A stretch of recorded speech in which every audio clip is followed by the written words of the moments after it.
اختر حسین صاحب قبلہ نعرہ تکبیر نعرہ رسالت تاج الخطہ خلیفہ تاج الشریعہ خلیفہ فقیہ ملت خلیفہ تاج الشریعہ حضرت علامہ مفتی اختر حسین صاحب قبلہ نعرہ تکبیر نعرہ رسالت یہ غوث اعظم بولنا کس کے یہاں جائز ہے؟ اٹھائیے دوسرے مکتبہ فکر کی باتیں، وہاں سے آپ کو ملے گا. یہ غوث اعظم کہنا وہابیت کے یہاں شرک ہے، نیابنا کے یہاں شرک ہے، نجدیوں کے یہاں یہ شرک ہے. یہ ہندوستان میں غوث اعظم کا نعرہ صرف اور صرف وہ لگاتے ہیں جو مسلک اعلیٰ حضرت کے پیروکار ہے. اس کا مطلب ہے مسلک اعلیٰ حضرت یہ کوئی نیا مذہب نہیں ہے جو بزرگوں نے ہم تک عقیدہ پہنچایا ہے، اسی کی ترجمانی کا نام مسلک اعلیٰ حضرت ہے. اسی لیے امام احمد رضا نے فرمایا یا رسول اللہ تیرے غلاموں کا نقش قدم ہے راہ خدا، وہ کیا پہن سکے جو یہ سرا. سبحان اللہ. سمجھ سکتے ہیں گوبر سمجھ رہے ہیں؟ ارے بھائی ہمارے ہی ملک کے کئی باہر کے نہیں ہے. گوبر کہاں رہتا ہے؟ فریج میں. کہاں رہتا ہے؟ کوڑے دان پر ڈسٹ بن میں ڈالا جاتا ہے، کوڑے دان پہ رہتا ہے. اور مٹھائی کہاں رکھی جاتی ہے؟ فریج میں، تشتری میں سجا کر کے فریج میں رکھی جاتی ہے. آپ مثالوں کی دنیا میں ذرا آ جائیے. فرض کیجئے کہ ایک مکان ایسا ہے کہ جس کا گیٹ کھلتا ہے تو سامنے فریج دکھتی ہے اور سامنے ہی ایک کوڑا دان ہے جس پہ گوبر ڈالا جاتا ہے. فریج کھولی گئی ہے، اس میں مٹھائی رکھی ہوئی تھی. مٹھائی نے گوبر کو دیکھ لیا، اتفاق سے گوبر کے اوپر کوئی پیشاب کر رہا تھا. محترمہ مٹھائی کو ترس آ گیا اور اس نے جناب گوبر سے کہا آ جاؤ قریب آ جاؤ.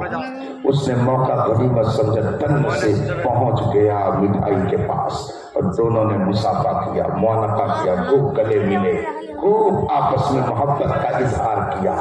دونوں ایک دوسرے سے گلے مل گئے. جناب گوبر محترمہ مٹھائی دونوں نے خوب مصافحہ معانقہ کیا. اب مجھے بتائیے محترمہ مٹھائی کہاں رکھی جائے گی؟ ان کو کہاں رکھا جائے گا؟ آپ بتائیے. اگر آپ کہیں گے کہ اس کو فریج میں لے جاؤ رکھ دو، گھر کی محترمہ کہیں گی جناب سنیے یہ اب مٹھائی فریج میں نہیں رکھی جائے گی، اس کو بھی لے جائیے اسی کوڑے دان پر پھینک آئیے. اور اگر آپ زیادہ جلال دکھائیں گے تو اس زمانے میں ان کا جلال آپ سے زیادہ میں خوب سمجھتا ہوں. اگر کوئی حکومت کرتا ہے تو باہر کرتا ہے، گھر میں آئے گا تو کہا جائے گا ذرا بلب جلا دیجئے، ذرا پنکھے کا بٹن دبا دیجئے، گرمی زیادہ لگ رہی ہے، بچے کو ذرا اٹھا کر کے وہاں کر دیجئے. حکومت باہر چلے گی، اندر کم چلتی ہے. سب لوگ اس کو اچھی طرح سے سمجھ رہے ہیں اور اس کو سمجھنا چاہیے. تو اگر آپ کہیں گے نہیں فریج کے اندر ہی رکھی جائے گی یہ مٹھائی، محترمہ کہیں گی جناب فریج اگرچہ خرید کر کے آپ لائے ہیں لیکن صفائی کا کام میں کرتی ہوں، اس لیے اب یہ فریج میں نہیں رکھی جائے گی مٹھائی، لے جائیے اسے کوڑے دان پر پھینک آئیے. اور اگر آپ زیادہ زبردستی کریں گے تو ایک ہاتھ مارے گی، فریج کی مٹھائی بھی نہ جانے کہاں چلی جائے گی. آپ کچھ نہیں کر پائیں گے، مجبوراً آپ اس مٹھائی کو بھی لے جا کر کے کوڑے دان پر آگے بولیے پھینک دیں گے. بتائیے نقصان کس کا ہوا؟